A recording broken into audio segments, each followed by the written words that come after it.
minutos pasaron de las 11 de la noche de este viernes tan particular, este viernes 8 de marzo, ¿no? Que uno dice, vamos a hacer un resumen final de una semana que uno dice, gracias a Dios que fue corta. Piensen que venimos de un fin de semana largo, digamos, el fin de semana pasado de carnaval, donde los días hábiles fueron 3 esta semana. Y estos 3 días pasó de todo. Si uno se pone a ver, hoy estamos en esta fecha tan particular, como les decía, 8 de marzo, donde vamos a hablar de esta marcha multitudinaria que se realizó en Plaza de Mayo y donde tuvimos mucha cobertura de C5N, vamos a tener testimonios y vamos a aprovechar para trabajar y para hablar con líderes sociales, con líderes políticas, cómo es la mujer en esta nueva sociedad. Mi opinión particular es que se avanzó mucho en la Argentina, con todo lo que falta, porque los números verdaderamente no ayudan, pero sí creo que la Argentina ha avanzado un montón en materia de derechos. En esto, obviamente, como les decía, queda tantísimo por hacer, pero no es uno de los temas, es uno de los temas que prácticamente uno dice, creo que se avanzó en cuanto a que antes, por ejemplo, se celebraba el 8 de marzo y se decía, se le llevaba rosas a las mujeres, se pensó otra cosa. Hoy me parece que se tomó conciencia y se toma de otra manera. Vamos a hablar también de lo que ha sido una semana económica, una semana corta económica, pero intensa. Vieron que como que todo se resquebrajó. Y vamos a hablar de ese tema, vamos a hablar con un economista. También en este resumen final vamos a estar hablando ya en minutos nada más del tema educativo. Tendrían que haber empezado las clases el miércoles. Las clases hasta acá, empezaron de manera dispar. Fíjense que de los 24 distritos que tiene el país, comenzaron en 4 nada más. Hubo 20 que hubo conflicto. Y claro, uno cuando se pone a ver el salario docente oscila el mínimo entre 15.000 y 22.000 pesos, según la provincia, según el distrito. Y uno dice, ¿cómo un docente gana eso? Bueno, esto es lo que vamos a hablar y ya comenzamos de esta manera con el siguiente informe.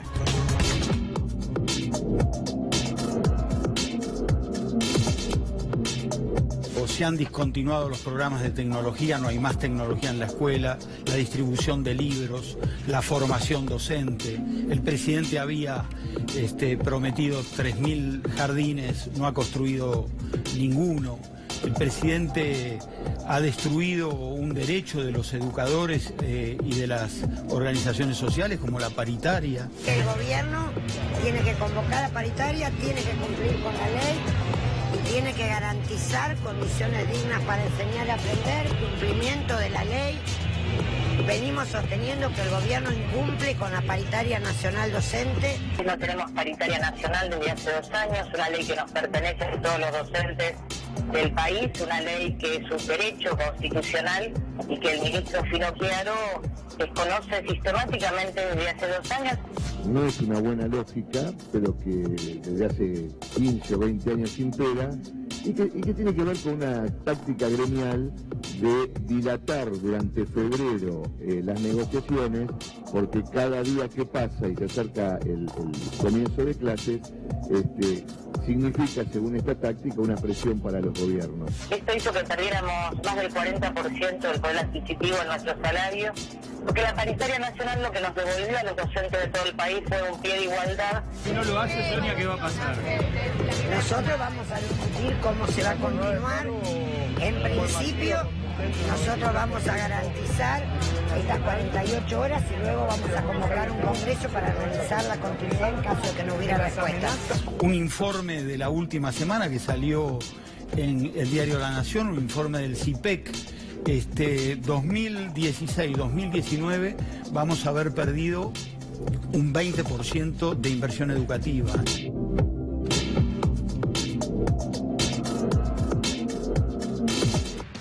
Decía que hay 24 distritos en el país en los cuales 20 tuvieron conflicto. No comenzaron las clases por distintos problemas.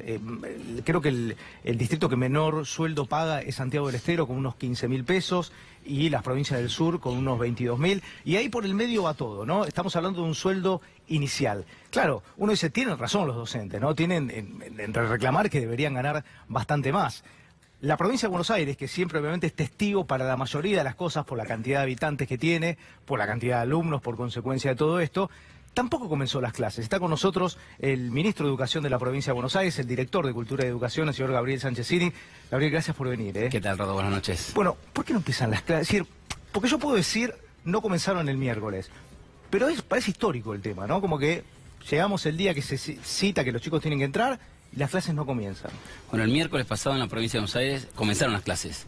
Hay 12.000 escuelas públicas, estuvieron abiertas, estuvieron funcionando los comedores escolares. O sea que en todos los jardines, en todas las primarias, se comen en la escuela. 1.700.000 chicos comen en la escuela, estuvieron funcionando los comedores escolares. De hecho, estuvimos con la gobernadora, María Eugenia Vidal, el miércoles, en 3 de febrero, en una escuela, iniciando el periodo de clases.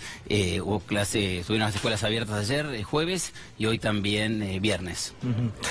A ver, el conflicto no está cerrado. Me da la sensación que los gremios que representan, en este caso los 5 que representan a los trabajadores de educación en la provincia, hablan de que el conflicto es un inicio, que como todavía no hay cerrada, sé que hay programadas algunas reuniones, otras reuniones, no se cerró y que esto parece que va a seguir. ¿Es así? ¿Hay charlas? Porque independientemente de lo que sale o se publica, siempre hay charlas, ¿no? Entre gobierno, sindicatos. Yo creo que hay un buen diálogo con los gremios, por eso tuvimos desde el año pasado que hicimos una primera oferta para el 2019. Este año hicimos otras ofertas que incluyen una cláusula de adecuación automática para todo el año, para mantener el poder adquisitivo de los docentes, para dar previsibilidad a los docentes todo el año sobre su salario. Nos hicieron algunas consideraciones sobre el 2018 los gremios, entonces incluimos una recomposición del 5% de 2018 y además subir este sueldo básico que mencionabas, que también fue una propuesta que hicieron los gremios que nos pareció bien. Tenemos diálogo, por eso nos parece importante que en este diálogo que estamos manteniendo, en las reuniones que hacemos paritarias, reuniones técnicas que hicimos este año ya de temas de formación docente, de temas comedores escolares, respetemos el calendario escolar. Toda esta conversación que estamos teniendo, todas estas discusiones, tenemos que hacerla respetando un calendario escolar que son de 180 días en la provincia, que hace mucho que no se respeta. Hay una ley del 2003 que obliga a que haya 180 días en la Argentina de clases y no se respeta, por eso nos parecía importante que todas las escuelas estuvieran abiertas, y quiero agradecer especialmente a todos los docentes que estos 3 días fueron y dieron clases en la provincia de Buenos Aires. ¿Por qué se cita? Porque, a ver, no es de ahora, digo, es decir, yo me acuerdo del gobierno anterior, el gobierno de la provincia, cuando lo encabezaba Daniel Scioli, también tenía problemas con Baradel, porque, a ver, hay 5 dirigentes gremiales representativos en la provincia, pero todos se la agarran con Baradel. ¿Por qué Baradel? ¿Qué tiene Baradel que...? Bueno, parece el más representativo. SUTEBA, el gremio que él representa, es el gremio más grande, digamos, de más afiliados. Nosotros buscamos tener mucho diálogo con los gremios, y no solo de lo salarial, Rodo, sino también poder hablar de calidad educativa. O sea que hay 4.700.000 alumnos en la provincia de Buenos Aires. Por primera vez en los últimos años, el gobierno nacional tomó las pruebas a aprender en toda la Argentina, y nos dimos cuenta que teníamos muchos desafíos de aprendizaje, muchos desafíos de matemática, en lengua, y después de deserción. Hay muchos chicos, casi la mitad de los chicos que no terminan la secundaria. Entonces, en este diálogo con los gremios también queremos hablar, tal vez, de lo más importante, que es cómo logramos que los chicos en la provincia de Buenos Aires aprendan, se gradúen en tiempo y forma de secundaria, y que realmente la escuela les dé esas oportunidades para alcanzar los sueños que quieren durante su vida. Pues es que estaba leyendo que hay un proyecto de, creo que es el presidente de la Comisión de Educación de la provincia de Buenos Aires, que está copiado de una ley que está vigente, en su momento la llevó adelante Rafael Correa en Ecuador, que declara la educación y otros servicios del Estado como esenciales, digamos, por lo cual los docentes no pueden parar. ¿Vos creés que es el momento, digo, porque hay diferencias con eso, es decir, en Ecuador, por ejemplo, los docentes ganan bastante más que la media, digo, es decir, está tomado de otra manera, de otra consideración. ¿Vos crees que es el momento de tratar ese proyecto? Mira, ese no es un tema que está en la agenda del Estado provincial. A mí me parece bien que se debatan todos los proyectos, no está en nuestra agenda. Sí nos parece bueno que debatamos todo lo que se pueda sobre educación, pero vuelvo a insistir, sobre todo respetando los 180 días de clase, respetando el calendario escolar, que en la provincia se hace muy difícil hace muchas décadas, y volviendo a poner al alumno como protagonista de esta discusión, porque al final toda esta discusión que tenemos es que para que los chicos y las chicas aprendan. ¿En qué sentís que avanzaron desde que comenzaste la gestión, desde que comenzó María Eugenia Vidal en la provincia? Mira, me parece que en primer lugar María Eugenia volvió a poner el alumno como protagonista del sistema educativo. Nosotros cuando llegamos no sabíamos la cantidad de alumnos que había en la provincia de Buenos Aires. Hizo un censo para ver la cantidad de alumnos, no sabíamos si aprendían o no, porque no se tomaban las pruebas a aprender. Y lanzamos una cantidad de políticas educativas que tienen que ver con eso, con mejorar la deserción. El año pasado, por ejemplo, recuperamos con un programa 5.000 chicos de secundarias del conurbano que habían dejado la secundaria, con un programa Asistiré, que incluye trabajadores sociales, incluye trabajar con la secundaria, con las familias. Recuperamos 5.000 chicos que volvieron asistieron a la escuela. Estamos haciendo robótica en todas las primarias. Hay 4.000 primarias en la provincia de Buenos Aires. Estamos instalando kits de robótica para todos los chicos de 5º y 6º año de primaria. ¿Por qué robótica? Porque robótica ayuda al pensamiento crítico, ayuda a matemática, ayuda a lógica. Tomamos las 2.000 escuelas que más desafíos tenían de aprendizaje, hicimos una red de escuelas para enfocar especialmente jardines, primarias, secundarias, que están la mayoría en lugares muy vulnerables de la provincia, o sea que los niveles de ingresos influyen sobre el aprendizaje y tenían muchos desafíos en matemática y lengua. Ahí estamos enfocando, capacitando a todos los directores, están terminando postítulo universitario, porque la conducción de la escuela es clave para también cómo se lleva adelante los programas en esa escuela. Así que estamos avanzando con muchas políticas educativas enfocadas en deserción en secundaria y en matemática, en lengua. Pues es que me voy a meter ya con lo que es este 8 de marzo, ¿no? Día Internacional de la Mujer. Y el número es impresionante, ¿no? Porque en la educación el 80% de las trabajadoras o trabajadoras son mujeres. Exactamente, casi el 70% en la provincia de Buenos Aires son mujeres, así que especialmente un feliz día para todas ellas, auxiliares, directoras, maestras, profesoras que dejan su vocación, su compromiso en la provincia de Buenos Aires para enseñar, así que un muy feliz día especialmente para ellas y muchas gracias por el trabajo que hacen. Gracias por venir. Gracias a ustedes, Rodolfo. Buenas noches. Y vamos a hablar ahora, obviamente, porque este es el día tan particular, una marcha multitudinaria en Plaza de Mayo. C5N estuvo durante prácticamente toda la tarde con la cobertura, así que hacemos un resumen de lo que pasó esta tarde.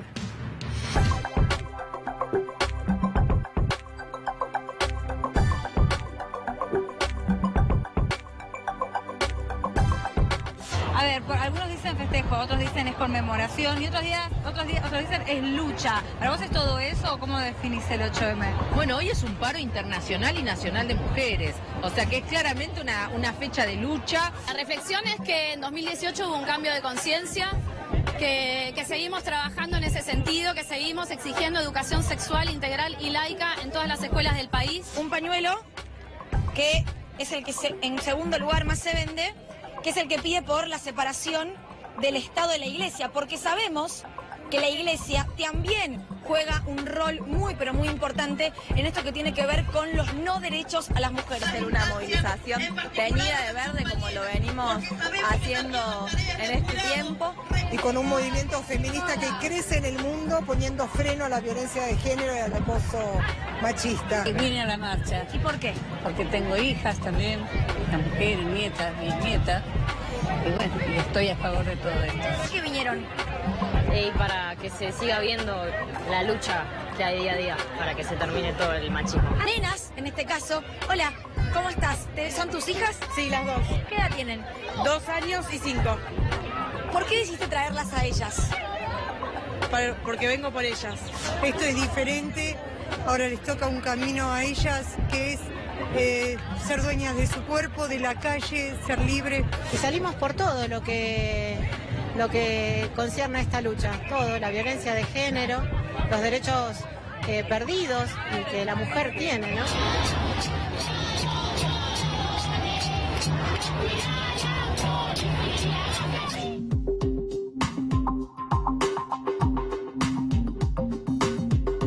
Quiero mostrarles una imagen que yo no la había visto nunca en mi vida.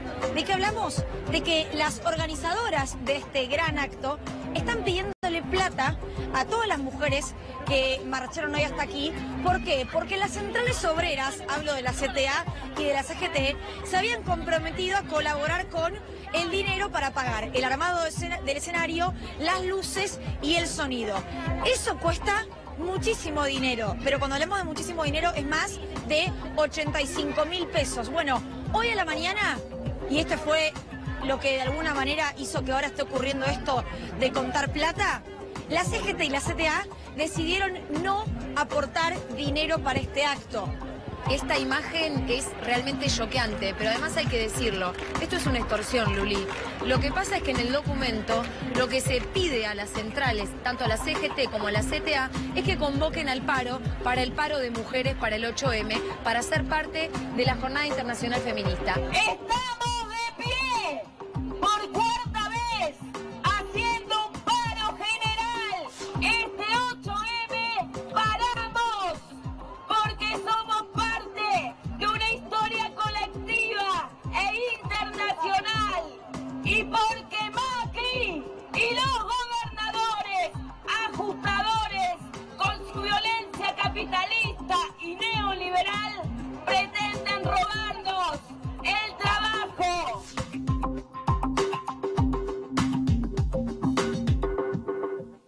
Ya nos metemos, ¿no?, con este tema.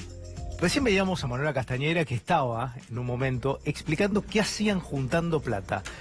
Manuela de la Marcha se vino para acá, está también Marisa Fassi. Bueno, Manuela, quiero contarles que es dirigente del Nuevo Más y Marisa Fassi es vicepresidenta del Congreso Justicialista, que me parece que está en un momento muy particular, así que vamos a hablar de política en todo esto. Pero, a ver, Manuela, ¿qué hacían juntando plata ahí? No, es increíble, es indignante. A mí me choquea tener que explicar lo que pasó. Nosotras en la movilización llegamos... Porque lo que yo había entendido es que no podían empezar el acto. No pudimos empezar el acto, se retrasó todo 1 hora porque sufrimos una extorsión, así hay que decirlo, de la CGT y la CTA, que nos exigían bajar un párrafo del documento y si no, no ponían el dinero que habíamos acordado. ¿Qué es el párrafo? El párrafo tenía una exigencia, el llamado al paro general, como método para el 8M y que las mujeres necesitamos. Y denunciaba que las centrales no habían querido llamar al paro, que es lo que nos pasó. Y fue una pelea en las 4 asambleas de organización que tuvimos en la marcha. Yo, para que los que nos miran, les cuento, este es un movimiento que se organiza desde abajo, que tiene asambleas, que nosotras todas ponemos y recaudamos fondos para las movilizaciones. Esto sale más de 100.000 pesos, ese palco salía, y habíamos pautado en ese alquiler Menos semejante. mal que se calcularon 200.000 personas, 200.000. Un poquito más, hacia el final ya empezamos a hablar de una cifra bastante más grande cuando nos pudimos juntar todas las que estuvimos en la organización. Si no, me hubiesen podido hablar. Fue hermoso. Y te voy a decir que esto se superó de una manera increíble. Lo avisamos por el micrófono y desde el fondo de la Plaza de Mayo hacia adelante empezaban a llegar bolsas de colectas entre los periodistas y las periodistas que estaban ahí. Había gente que sacaba una moneda y había gente que sacaba 500 pesos. Se vivió un momento de solidaridad tan profundo en este movimiento de lucha por nuestros derechos que pudo superar esta extorsión que las centrales le quisieron hacer al movimiento, que es bajar tu crítica política por plata. La verdad que nosotras con 50.000 pesos no nos compran y lo juntamos en media hora gracias a la solidaridad de todos los que estaban movilizados. Creo que... No, la verdad que yo me quedé asombrado con la cantidad de gente, la movilización. A ver, es difícil porque uno dice, la Argentina avanzó bastante en materia de igualdad de mujeres en la política, ¿no? Porque la política también tiene su costado bastante machista. Y ahora de a poco va, ahora creo que para la próxima elección rige lo que es la paridad de género, con lo cual ahí no va a quedar otra. Marisa, vos estás dentro del justicialismo, digo, ¿no? Sos la presidenta del PJ de Cañuela, digamos, ahora estás en el Congreso Nacional. ¿Qué momento? Para nosotros, bueno, lo hablaba, que es un momento muy importante para la mujer, no solamente en la política, en todos los ámbitos, pero hablando de la política, sí, la ley de paridad nos permite la igualdad, ¿no? Y sumarnos en más bancas. Y por supuesto que eso da presencia y favorece a la mujer. Pero más allá de eso, como muy bien lo comentabas, la movilización y el paro de hoy de la marcha de mujeres es un ejemplo, y la sororidad de las mujeres en el momento que le tocó vivir habla de esto, ¿no? De la importancia del compromiso y que las mujeres realmente están en un momento que se merecen el protagonismo, y uno como mujer y política que ha comenzado, porque bueno, yo no soy de la generación, soy más grande, que ha comenzado en otros años ver... Sí, es decir, cuando más atrás vas, más cuesta, digamos. Claro, ver que... Bueno, igual hay un cambio que ha sido muy reciente. Yo, que soy una generación por ahí más reciente en la militancia política, igual la emoción que hoy teníamos en la plaza del 8 de marzo con muchas compañeras que nos conocíamos, incluso con las periodistas, que nos decíamos, ¿te acordás cuando nos venías a cubrir acá a esta marcha y éramos 100, éramos 200? Y ha habido en el último periodo, creo que una irrupción muy grande. Sí, y una toma de conciencia en los hombres, digo, ¿no? Porque el hombre, yo me acuerdo que hasta no hace mucho era el Día Internacional de la Mujer y antes tenía una flor, celebraba el Día de la Mujer.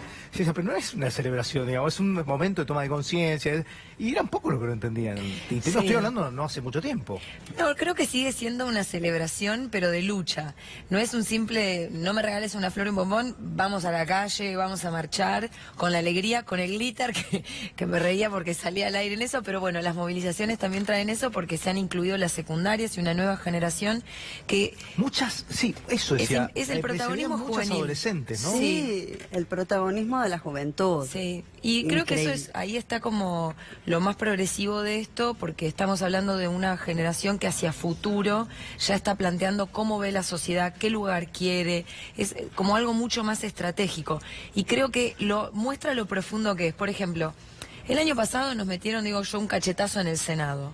Una derrota táctica.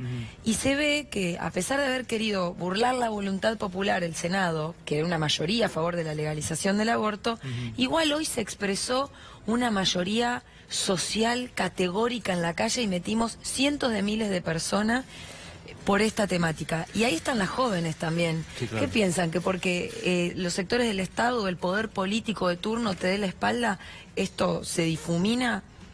Llegó para quedarse la marea verde. Y es emocionante. Los números todavía asustan, ¿no? Cuando uno ve el número de femicidios, cuando uno ve... ¿Ustedes creen que las leyes están adecuadas para la temática? Porque muchas veces vemos que la sociedad pide determinadas cosas, que la política para sacar las leyes tarda un poco más, ¿no? Va detrás de esos problemas. Y cuando uno ve, por ejemplo, el número de femicidios, que uno dice bajó, y bajó relativamente, el número de femicidios todavía asusta un poco, ¿no? Diferentes cargos que ocupan las mujeres en el mundo laboral, ante un mismo puesto todavía la mujer sigue ganando menos. ¿Cómo se mejora eso? Es cultural. Es un cambio cultural y tenemos que seguir empoderando y trabajando en ese camino. Como lo comentaba ella, esta marcha marca que vamos en un buen rumbo, pero por supuesto que es cultural y que la mujer es la que tiene que dar el primer paso en esto y empezar a marchar, a participar. Y vos comentabas lo de los hombres. A nosotros nos pasó en Cañuelas de que fueron hombres a los encuentros y en particular un empleado de un negocio de las que habíamos hecho el encuentro el año pasado, fue en la plaza de un negocio grande que hay en Cañuelas. Un vendedor me dice, yo voy a ir un rato porque tengo que entrar a trabajar, pero yo sufrí en mi casa violencia de género y voy a estar acompañando.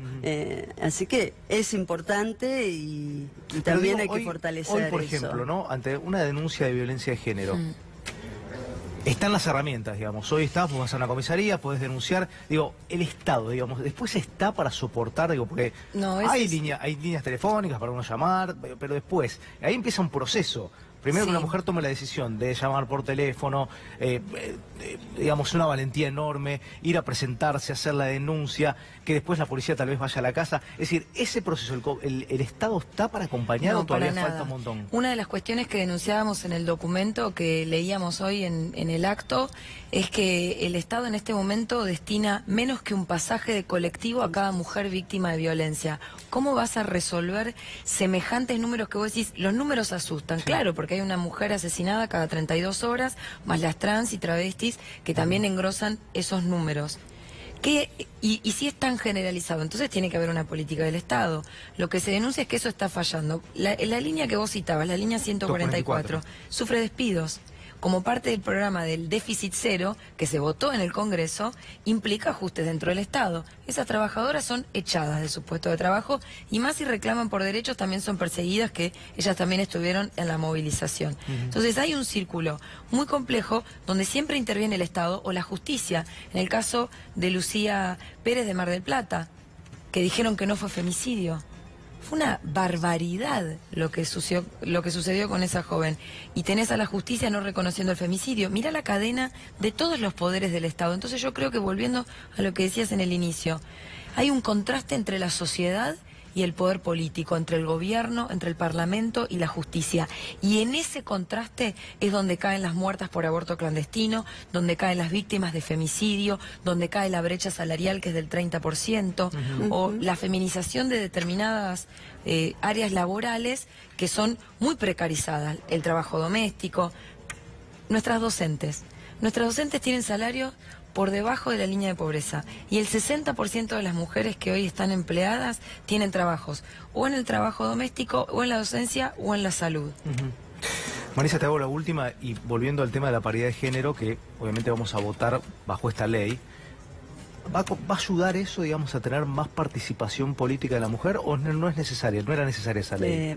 Por supuesto que es una herramienta importantísima y acompaña y ayuda y potencia a la mujer en la política. En Cañuelas hemos tenido desde el primer gobierno de Gustavo, de nuestro intendente, siempre paridad de género, así que para nosotros es un orgullo, nuestras listas siempre hubo paridad de género y tenemos mayoría mujeres en el municipio, pero el Estado debe estar presente en la justicia, debe estar presente con un buen presupuesto para la prevención y para proteger a las mujeres, debe estar presente en las escuelas, debe estar presente generando trabajo, inclusión. Y ahora tenemos sí, un me parece que en los programas educativos, ¿no? Que me parece trabajar mucho con los chicos. Sí. De los 3.000 jardines, no se hizo ninguno. A mí me toca desde Cañuelas, mi ciudad natal, mi pueblo amado, sufrir, escuchar a una mamá con lágrimas en los ojos decir, yo a la noche no como porque si decido comer yo, no come mi hija. Sí, es tremendo. Y estamos en la Argentina. Sí, es una realidad muy dura. Bueno, se están metiendo en el tema económico. Les agradezco a las dos por haber venido a este primer programa. Y estamos con el tema económico, estamos con el dólar. Yo decía cuando comenzaba, menos mal que la semana fue corta, porque estamos haciendo este último resumen de la semana y tuvimos 3 días hábiles. Pero que el miércoles pasó como la situación empezó a crujir. Yo decía, el dólar, ¿qué pasa con el dólar? Apareció un funcionario y dijo, no, estamos tranquilos, el dólar, no, ningún problema con el dólar. Y eso no fue tan así, porque ya sabemos lo que pasa con el dólar. A partir de lo que tiene que ver con la subida del dólar, ayer llegó un pico histórico en la Argentina y hoy cerró de esta manera. 42.27 cerró en la jornada de hoy. Y la devaluación que, atención porque Argentina viene liderando esta devaluación con todos los problemas que esto le genera a la economía argentina. Lamentablemente la economía argentina está dolarizada mitad y mitad. Digo dolarizada mitad y mitad porque se han dolarizado las tarifas de los servicios que todos consumimos, porque se han dolarizado las autopistas. El peaje que uno paga en la autopista está dolarizado, es decir, entre un movimiento del dólar. Ya las empresas están en condiciones de volver a pedir un aumento. Y la verdad es que parece como delirante todo, porque los ingresos están en pesos. Eso es lo único que ha quedado. Yo me acuerdo cuando Mauricio Macri asumió en diciembre de 2015, en el mes de enero de 2016, yo invité en ese momento a un canal primo de C5N, al señor Javier Milei. Él es economista. Y le pregunté qué era Macri en ese momento y cómo veía, qué visión económica tenía Mauricio Macri de la economía argentina, qué iba a hacer. Y él me dijo en ese momento, mirá, él va a aplicar el gradualismo. Es más, me dijo, es un socialista amarillo, algo así me dijo. Él va a aplicar el gradualismo. Y le dije, ¿cómo explicas a la gente qué es el gradualismo? Me dijo, mirá, el gradualismo es una mala noticia todos los días. Y no te equivocaste, Javi. No es el único acierto. Pero claramente este es un gobierno espantoso. Este gobierno no ha tenido un acierto, no corrigió ninguno de los problemas que dejó el kirchnerismo y está llevando el país a una situación verdaderamente que puede terminar siendo catastrófica. Vos decís que esto, porque a ver, yo cuando lo escuché a Sica decir, no, bueno, no nos preocupa que el dólar aumente, viste que cuando sale uno del gobierno a decir, o que integra el gobierno, la vez anterior fue Carrió con el dólar a 23, es un drama, porque vos decís, si este habla, porque ya mañana pasa algo. Mira, vamos a ponerlo en blanco y negro. Suponete, vamos a un supuesto fuerte, que vivís en un país normal. Hoy el Banco Central tiene una política de bandas cambiarias, tenés un piso en 40, tenés un techo en 50, compraría debajo de 40, vendería por encima de 50, el dólar está en la banda. No sería un problema. Por otra parte puedes decir, bueno, pero acaba de saltar. Bueno, también hay cuestiones estacionales. Una de las cosas que sucede es que cuando viene el pago de aguinaldo, en la tercera semana de diciembre vos tenés un aumento de la demanda de dinero que llega hasta la tercera semana de febrero. En ese contexto se aprecia la moneda, es decir, cae el dólar y además cae la tasa de interés. Eso pasó. Con lo cual, una vez terminado el efecto estacional, tendría que volver a subir el dólar y la tasa de interés. Eso también está pasando. Con lo cual, sería normal. Es más, como vos tenés una historia complicada monetaria argentina y como el dólar es un indicador anticipado de que las cosas están mal, vos podrías decir, bueno, mira, si el dólar, aun cuando está dentro de la banda, se empieza a acelerar mucho, tenés que intervenir. ¿Qué hizo el Banco Central? Intervino, vendió dólar futuro, subió la tasa de interés, con lo cual, digamos, o sea, vos lo ponés en ese sentido, parece que está todo normal. Claro, eso es si vos crees que estás en una economía normal. El problema es que no estás en una economía normal y vos lo acabas de decir brillantemente con otra situación, pero digamos, es lo que está implícito. Argentina es una economía bimonetaria. Digo, lo que pasa es que no lo aceptan. O sea, los políticos no pueden aceptar eso, porque imagínate que si aceptan eso, no pueden robar con el impuesto inflacionario. Entonces, es una economía que está dolarizada. Es una economía bimonetaria. ¿En qué sentido? Vos, para hacer las transacciones usás la moneda basura, o sea, los pesos. Y cuando tenés que ahorrar, o cuando tenés que comprar bienes de capital, ya sea una casa o algo importante, dólares. ¿Ok? Digamos, o sea, la gente no se equivoca, y eso obviamente a los políticos les molesta mucho porque no pueden robar con el impuesto inflacionario, o roban menos, por decirlo de alguna manera. Entonces, ¿qué es lo que pasa? Cuando vos ya empezás a entender que es una economía bimonetaria y que frente a cualquier perturbación en el dólar la gente se va a asustar, ahí la cosa se empieza a poner peor. Y ahora es donde viene la parte complicada, porque si esto fuera, vos te asustás, pero la economía está sólida, no pasa nada. El problema es que todo lo que está debajo de la superficie está todo podrido.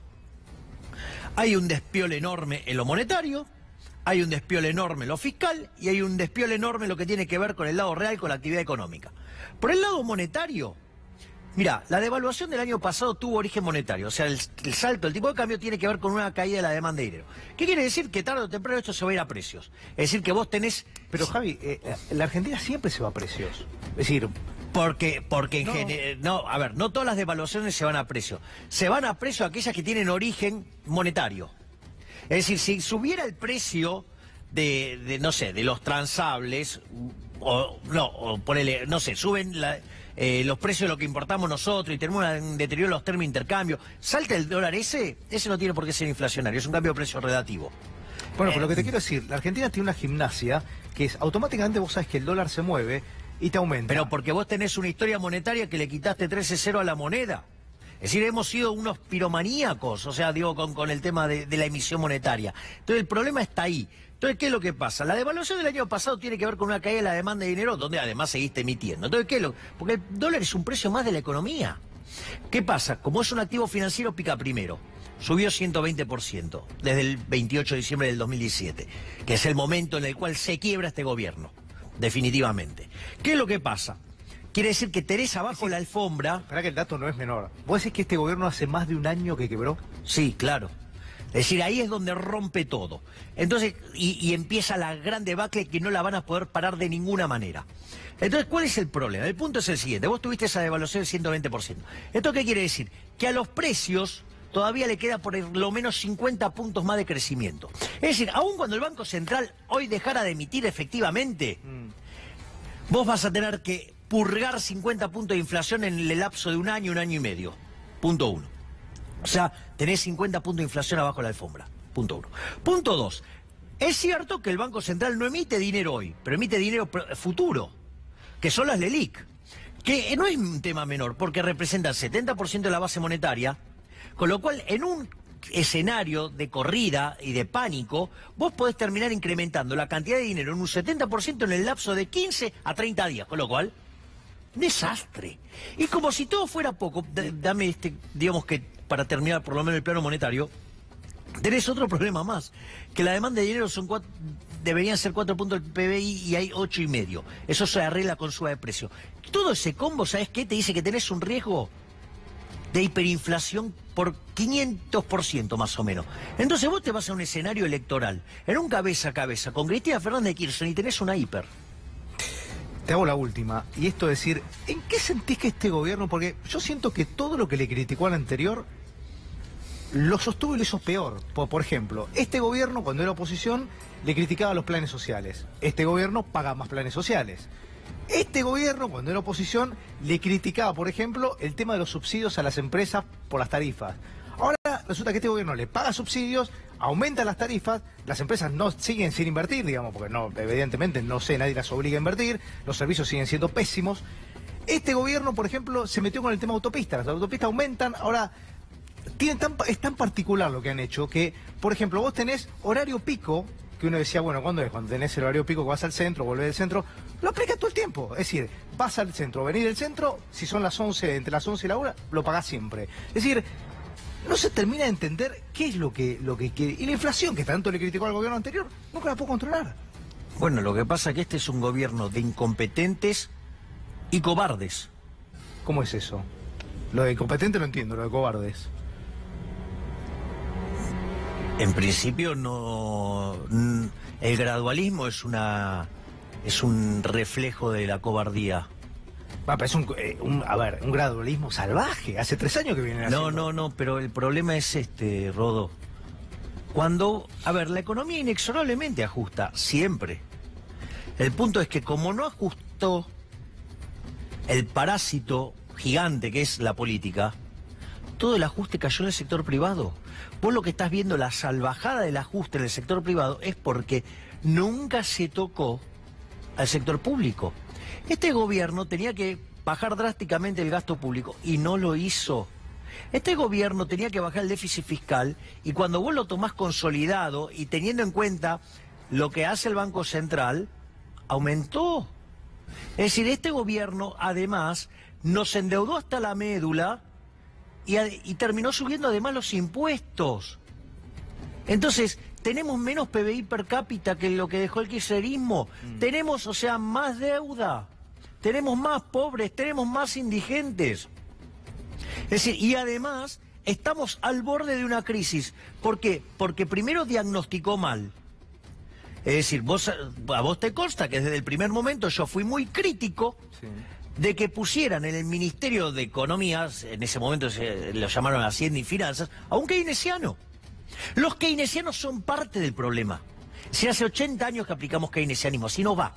Es decir, de ser el 5.º país del mundo, más rico del mundo, somos 65. Es decir, y los keynesianos en realidad son socialistas cool. Gracias por venir, Javi. Un placer enorme. Gracias. Y vamos a seguir hablando del Día Internacional de la Mujer. Hablamos con mujeres políticas, pero vamos a hablar con mujeres que tienen una importancia social enorme, ¿no? Porque, por ejemplo, estamos con Graciela Graíño. Graciela es chofer de la línea de colectivo del Bicentenario de Vicente López. Que uno dice, una mujer chofer.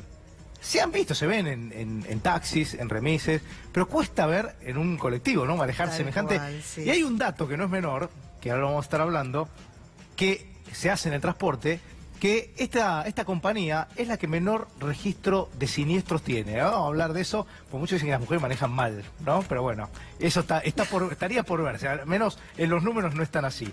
Alejandra Escarano, que es economista del CEPA, del Centro de Economía Política Argentina, y estamos con Graciela Morgade, que es decana de la Facultad de Filosofía y Letras de la Universidad de Buenos Aires. Gracias a las tres por venir, obviamente con una importancia social, las tres, digamos, y en esto que es, ¿cómo están viendo el rol de la mujer hoy en esta sociedad argentina que, lo hablamos hace un rato, no tiene mucho todavía por mejorar? Yo creo que avanzó bastante, ¿no? Pero bueno, ustedes son un claro reflejo de que, digamos, están ocupando lugares, te diría que en otro momento eran ocupados por hombres. Sí, en el sector exclusivamente de la economía, la verdad que estamos dando una pelea y nos parece importante el rol de la mujer y las reivindicaciones que está habiendo, sobre todo en los últimos años, porque en un contexto de ajuste como el actual que hay en nuestro país, a través del acuerdo con el fondo y por las políticas que está aplicando la Alianza Cambiemos, el ajuste lo sufren siempre más las mujeres. ¿Por qué? Porque las mujeres tienen menos posibilidades de alcanzar un trabajo remunerado porque ocupan más horas en el trabajo reproductivo en su hogar y cuando llegan a un trabajo remunerado, en general son en oficios que están feminizados, como son oficios de cuidados, como la docencia, la empleada doméstica, y con peores remuneraciones. Así que nosotras como mujeres nos llevamos la peor parte del ajuste. ¿La universidad? Bueno, en la universidad el proceso en el siglo XX fue algo así como explosivo, ¿no? De una exclusión sistemática durante 8 o 9 siglos. En el siglo XX fue progresiva la participación y hoy en día en la matrícula tenemos alrededor del 54% de mujeres como estudiantes, ¿no? No es tan así en los gobiernos universitarios, porque de los rectores y rectoras de las universidades hay un 11% de mujeres. ¿Y que se reciben? Que se reciben proporcionalmente más las mujeres que los varones en la universidad. De que empieza una carrera universitaria, hay un mayor porcentaje de mujeres que se terminan la carrera y terminan la carrera. O sea, la proporción de graduadas es mayor que la proporción de graduados, están alrededor del 60%, ¿no? Y esto es importante porque obviamente las mujeres están cada vez más capacitadas, pero decía esta cuestión del poder que vos nombrabas, hay algo que tiene que ver con el gobierno universitario que todavía es ahí como un techo de cristal, ¿no? Los consejos directivos, los rectorados, así que ahí también se está dando una pelea. Y también quería decir algo en relación con los oficios de cuidado, porque recién estuvo el director general de escuelas y no voy a polemizar porque ya se fue, pero quiero decir algo. Las maestras son mayoritariamente mujeres y cuando las maestras se organizaron sindicalmente, en realidad tardaron casi 100 años en tomar conciencia de su papel de trabajadoras. Entonces, bueno, yo creo que los funcionarios, las funcionarias tendrían que tener un poco más de respeto por la lucha docente y en todo caso también pensar que el sector agremiado, que es el sector docente, representa, como decía la compañera, un sector que en general tiene menores salarios mirado en conjunto, ¿no? Si a eso le sumamos maestras, jefas de hogar, por supuesto, hogares monoparentales a cargo de mujeres y en general que las tareas de cuidado están a cargo de las madres, las mujeres madres, entonces el salario docente paga mucho más que esa hora de clase que se está dando y realmente creo que los gobiernos tienen que hacer un esfuerzo mucho mayor por mejorar las condiciones materiales de vida, ¿no?, de las mujeres. Graciela, ¿cómo está la calle? Está complicada, está ¿no? complicada, pero bien, realmente nosotros, o sea, es diferente a lo de ellas quizás.